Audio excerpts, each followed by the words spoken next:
নির্বাচনে বামেদের বিশ্বাসঘাতকতা, ধর্মনগর ও এডিসির ফলাফল পর্যালোচনায় সরব প্রদেশ কংগ্রেস। সদ্য সমাপ্ত এডিসি নির্বাচন এবং ধর্মনগর বিধানসভা কেন্দ্রের উপনির্বাচনে দলের ফলাফল খতিয়ে দেখতে বৃহস্পতিবার এক গুরুত্বপূর্ণ বৈঠকে মিলিত হলেন ত্রিপুরা প্রদেশ কমিটির টিপিসিসি শীর্ষ নেতৃত্ব।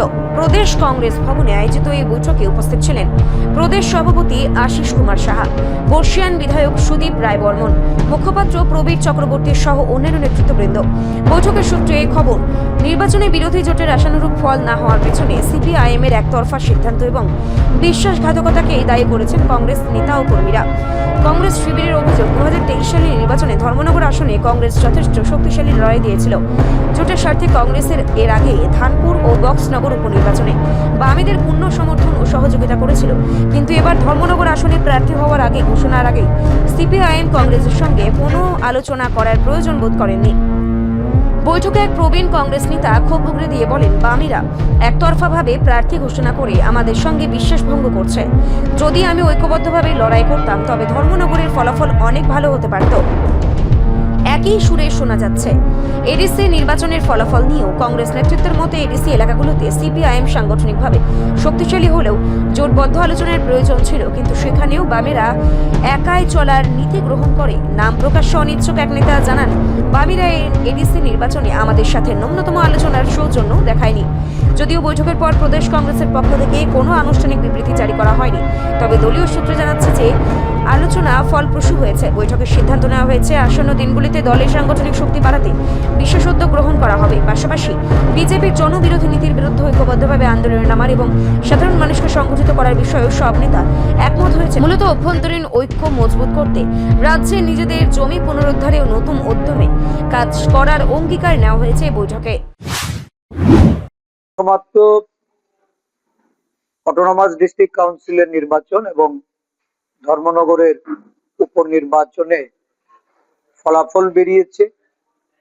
দলীয় পর্যায়ে এই ফলাফল পর্যালোচনা ও এর উপর বিশ্লেষণ করে একটা নির্দিষ্ট রোডম্যাপ তৈরি করার লক্ষ্যে আমাদের সমস্ত যারা প্রতিদ্বন্দ্বিতায় ছিলেন উপনির্বাচন ও এডিসি আসনে যারা জাতীয় কংগ্রেস দলের প্রার্থী ছিলেন এবং আমাদের বিভিন্ন আসনে প্রভারী হিসাবে যারা নিযুক্ত ছিলেন তাদেরকে আমন্ত্রণ জানানো হয়েছে। প্রদেশ নেতৃত্ব তাদের সঙ্গে পর্যালোচনা করে আসন্ন ভিলেজ কাউন্সিল নির্বাচন সহ আগামী দিন সংগঠনকে শক্তিশালী করা, সমস্ত রাজ্য জুড়ে যে সাংগঠনিক দিক থেকে আমাদের দিন দিন যে সংগঠন বৃদ্ধি পাচ্ছে, সংগঠনের চেহারায় একটা গুণগত পরিবর্তন আসছে।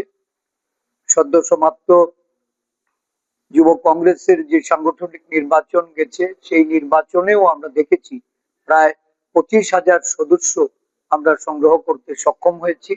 তো স্বাভাবিকভাবেই আমাদের এই সাংগঠনিক তৎপরতা এটাকে আরো বৃদ্ধি করা, দেশের সার্বিক পরিস্থিতিতে বিভিন্ন রাজ্যে রাজ্যে আমাদের কংগ্রেস দল আন্দোলনমুখী হচ্ছে।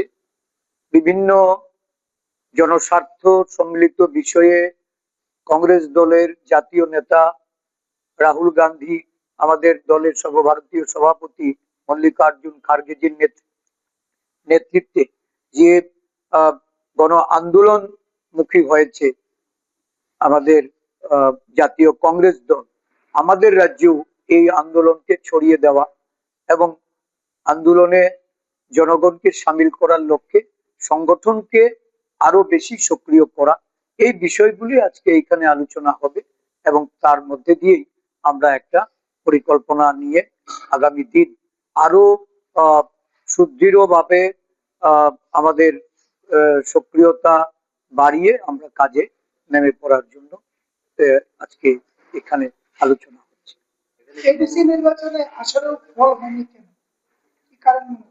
দেখুন, দুটো সমান্তরাল ভাবে, একটা হলো জাতিগত দিক থেকে দলকে আহ, পরিচালনা করেছেন, আরেকটা হলো ধর্মীয় দিক থেকে দলকে পরিচালনা করা। এই দুটো বিভাজন, এটা আমরা আগেও বলেছি যে এটা দিল্লি থেকেই সেট করা হয়েছে, রাজ্যে বাস্তবায়িত হয়েছে। তবে এই নির্বাচনে এর প্রতিফলন যেভাবে ঘটেছে, আমি বিশ্বাস করি যে আদিবাসীদের মধ্যে যারা বুদ্ধিজীবী বা সারা রাজ্যের বুদ্ধিজীবী মহল, এটা নিশ্চয়ই তারা উপলব্ধি করছেন যে এই বিভাজন এটা ভবিষ্যতের জন্য ভালো শুভ সংকেত নয়। এটাকে যে কোনো ভাবেই রোধ করতে হবে এবং উন্নয়নের পথে রাজ্যকে পরিচালিত করতে হবে। বিদেশ নির্বাচন এবং এদেশ নির্বাচন নির্বাচন আমরা আলোচনা করেছি, আরো আলোচনা হবে, আলোচনার মাধ্যমেই আমরা সিদ্ধান্তে উপনীত হচ্ছি। রিপোর্ট সংবাদ প্রতীক্ষা।